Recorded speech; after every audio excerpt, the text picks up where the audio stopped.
Hi there, PolishLynx here, and we are continuing Everlasting Summer. I must have there, yeah, okay, that's... But what didn't you like? It's not like I can spit out everything at once. You see a few moments where, how can I put it, a little unexpected? Blah, you're so boring, said Juliana and turned away from me. Well, what did you expect from me? You sound like you got absolutely nothing to remember later. Yeah, there sure is plenty to remember. I gleamed. Yep, that's what I'm saying. She looked closely at me. That made me a bit uncomfortable. What now? What now? And me? Will you remember me? Sure I will. Everyone. Everyone? And you. You most of all. I saluted, springing up to attention with my hand over my heart. That's better! However, do I really have something to remember about her? Yeah, we have had a lot of adventures, but who is Uliana for me? Just a nosy kid from another reality. Oh. Wait a minute.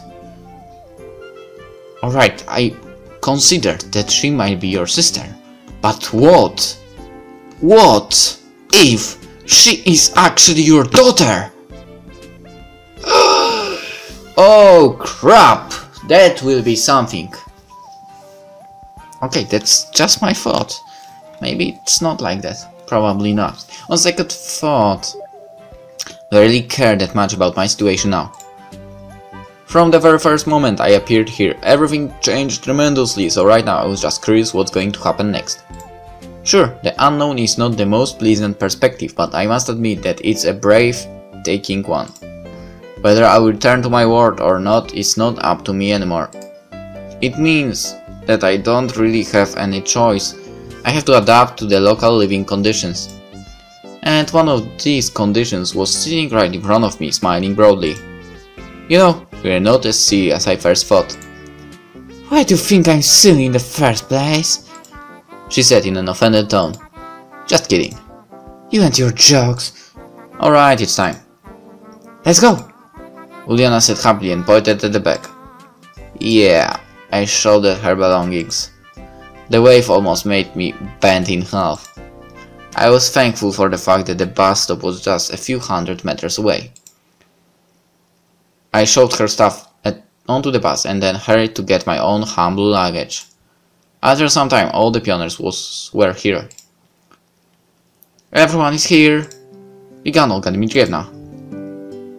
You're leaving our camp today, visibly nervous and dust of words.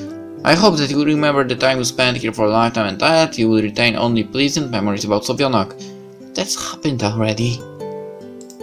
I also hope that you became at least a little better, managed to learn something and found new friends. Just come back next year. The camp leader turned away. It seems she was trying to hold back her tears. I wasn't expecting her to get so emotional, but completely agreed with everything she said. Perhaps it was the first time that her words haven't just passed by my ears. Soon enough, everyone boarded the bus. I took the seat next to Uliana. The first row was taken by Slavia and Zenia, then a little closer to us, Lena, Miku, Electronic and Shurik were playing cards. Anissa slouched in her seat, alone 2 rows from us. There was no partner for her. It turned out a bit embarrassing for your neighbor. It's fine, you helped me to get ready and brought my stuff here. I looked at her closely. It seems this little demon had changed her attitude towards me in a radical way. Could it be that I'm a friend to her? An odd word that seemed to have lost its meaning for me ages ago. I can't recall any of my acquaintances when I still had them, who I could call friends. Maybe even back when I was at school. And now someone considers me a friend. Anyway, what does it all mean to me? I always felt more comfortable thinking about abstract stuff, distant perspectives and global matters than of simple ordinary issues. And indeed, during all the time I've spent in this camp, I've managed to become close friends with Uliana. She awakened these long forgotten feelings in me. Because this is what it means to be buddies or friends. I smiled and tossed her hair gently. "And what's that for?" She puffed her lips. "Just because." "Pervert!" "Will you marry me when I grow up?" I can't believe that. "Sure. I'll hold you to that." "Okie dokie. Let's go join them at cards." "Why not?" We gathered around the suitcase that was being used as table. Soon Alisa joined us.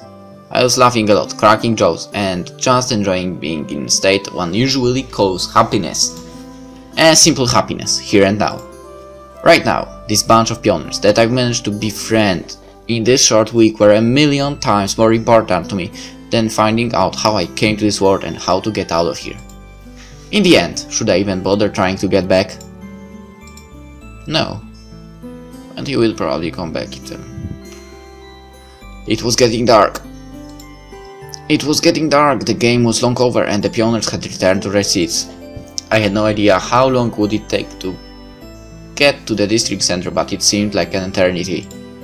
From beyond the bus windows, only pitch darkness was looking back at me, almost consuming the entire world, compressing to only the size of Icarus' cabin.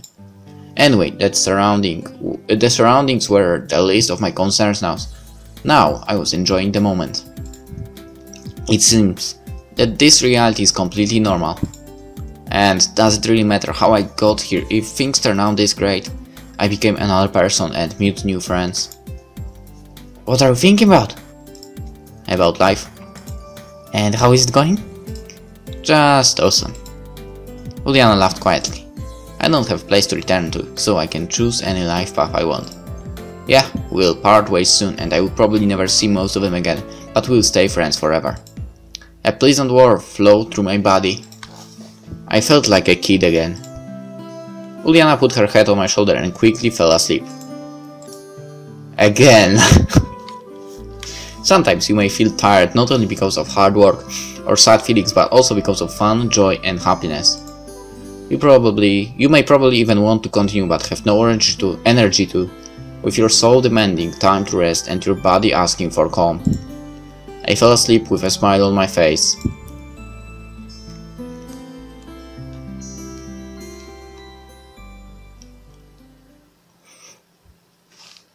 Day unknown, so closer and closer to an ending here, and we'll see where this is going. It felt like I hadn't slept at all. It happens all the time. You just close your eyes and fall asleep. The hour hand makes several turns, the morning comes and you wake up, but it feels like you just blinked. I yawned so wide that I almost broke my jaw and jumped up because of the pain. Something was wrong. For not something, everything was wrong! I was back in my apartment. But how can that be possible? I began to panic and I started to run around my room in the hope of calming myself down. Physical tiredness can often overcome an emotional one. My head was empty, fear and terror took over my whole being, and some kind of a song was flowing in my mind, maybe a prayer or maybe just an incoherent jumble of thoughts designed if not to calm me down, then at least to distract me from my panic. It was about half an hour before I collapsed on the floor, exhausted and fixed my eyes on the ceiling. It seems like I had not gone anywhere. The old chandelier looked down at me unkindly, with its dusty lamps. The cracks in the plaster were in the same places, and the unstuck wallpaper hadn't slipped down even a little. Was it really a dream? But it can't be. It just can't be. I spent the entire week at in that pioneer camp. I was definitely there. I remember everything perfectly, from my awakening aboard the bus right up to departure.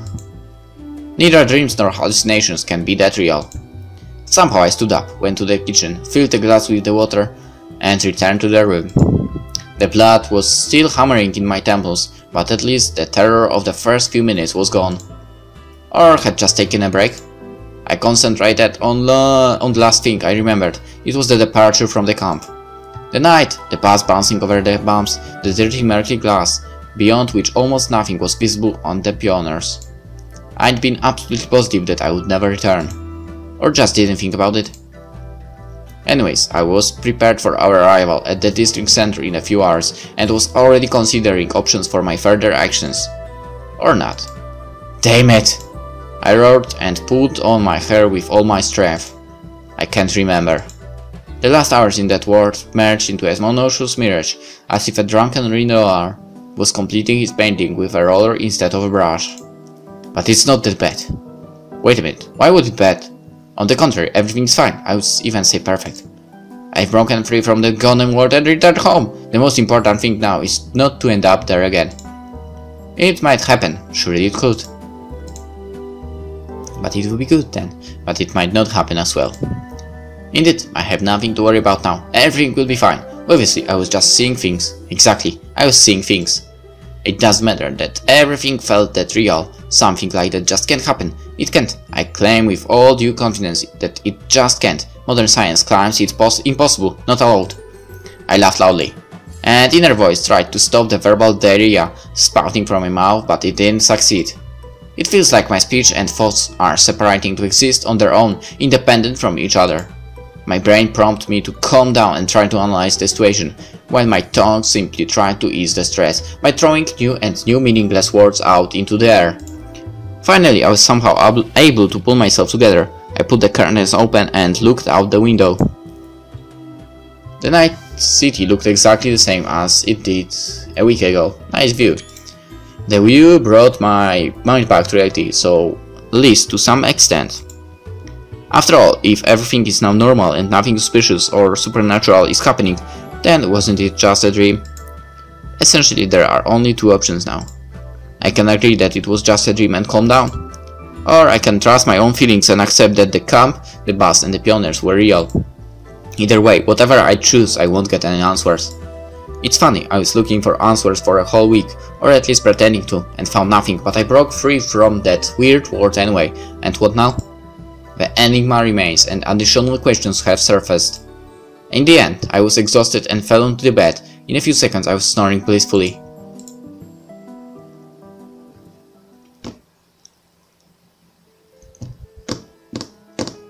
Much time has passed from the moment I came back from Sovyonok, and a lot has changed in my life.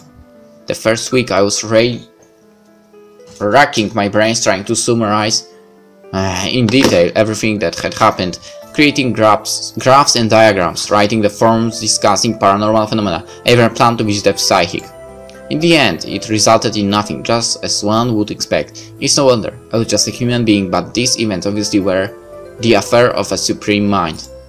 If a caveman found himself in the early 21st century, even he would understand more than me. Well, at first he would think that a cell phone that transmits someone's speech dozens kilometers away by the will of God is a miracle, but one can get used to it. Maybe if he completed secondary and higher technical education, he would even be able to understand how mobile communications work. It's a basic, exaggerated example, just as unreal as everything I experienced. I'm unlikely to even understand how it worked or who was behind it, and I doubt that I could get used to it if it were to happen again. But one question troubled me ever since. Why? Why me? What did I, or did I not, do to deserve this bad or good luck? Sure, in sci-fi novels wonders often occur to quite ordinary people, but that was just a matter of chance. But I was absolutely positive that these events have occurred for some reason, just like a random sci-fi hero who traveled 1,000 years forward in time, leaving him in the wrong time and place. But in the future no one knew him, everyone thought that he was just a madman. But in my situation, they were expecting me at the camp, at least the camp leader was. How should I respond to that? Maybe I was picked out at random to be studied for later on. Even so, the question why not only still stands, but rather becomes even more important. After not finding any sufficient explanation, I returned to my usual existence. But now, I wasn't just sitting at the computer 24/7, wiping the F5 button free of dust. New interests came into my life, but what they were I couldn't tell myself. And suddenly, I wanted to get a high education. Not to find a job, and not because it's necessary, just because I remembered how much fun I'd had during the first year of education. Chatting with course mates, days of light-hearted youthful fun, plenty of the energy that I'd lacked so much over the last few years. A truly great man once said, any man who reads too much and uses his own brain too little falls into lazy habits of thinking. It's hard to argue with that logic. An ordinary man will not sit around because he's lazy, but because a given subject is just of no interest to him. For instance, if I'm not interested in knitting, so does it mean that I'm a slacker if I don't make a couple of woolen sweaters per month? But feeling too lazy to open a book, that's something I can understand. Although I like reading, when I start thinking that I have to get through a huge novel page by page. And even if it is interesting, even if it absorbs me so completely that I can't turn away, that part will only come later. For now, all I need is to get a book from a shelf and open it, but I feel too lazy. I don't know what exactly influenced me, but about a half of my time, instead of the 5 to 10% of it from before, I was occupied with something useful. I read, wrote, studied something new, and engaged in sports. At least I exercised in the morning. Sometimes thought that it was the influence of the camp. One can't rule out that possibility. For all 7 days there I was participating in social activities, verbal communication with others in amounts that before would have caused terror and severe introversion in me. On the other hand, it's not so easy to change one's personality in a single week, especially for someone as stubborn as me. But it is easy to point them in a new direction, show them a guiding line. However, I'd never believed that it would be possible with me. Anyway, I enjoyed these changes so much that I tried not to think about their causes. What the hell? Nobody would worry about the why if he managed to hit the jackpot by betting his last pair of trousers. In summer, I re-enrolled at university and studies started in autumn. Time passed, I eagerly attended lectures and seminars, and studied for tests and examinations with a level of enthusiasm that I wouldn't have expected from myself. I managed to become a part of the group with surprising ease. Although I was older than most students, it didn't trouble me. Maybe it's because of my natural immaturity or changes in my personality, I don't know for sure. Most likely the answer is somewhere in the middle. The joy of communicating with people lost many years ago returned. It was easy to get along with others, their problems didn't seem too distant and trivial to me. Normal life, which before I had considered just a grey, depressing mask, started to shine with new colors. Sometimes it seemed to me that I turned into a doll, became one of a billion identical tin soldiers standing in straight rows on a shelf in a toy shop. But in this shop, apart from the glowing showcase that sparkled with fancy writing describing new reasons offered and Christmas discounts with the storage, where all the defective products were thrown, a teddy bear without a paw, a firefighter's truck in need of mechanic, a transformer who looked more like a microwave than a mighty robot, jigsaw puzzle which assembled into a trippy postmodernist pictures. My place used to be among these broken toys. And while some of them could take refuge in charity drives or an orphanage, my only fate was being dumped and recycled again. So I couldn't help enjoying such changes in my life. Alright, let's end the episode here. We'll see what will happen in this... well, I guess this is a university we attend. See you in the next one. Bye.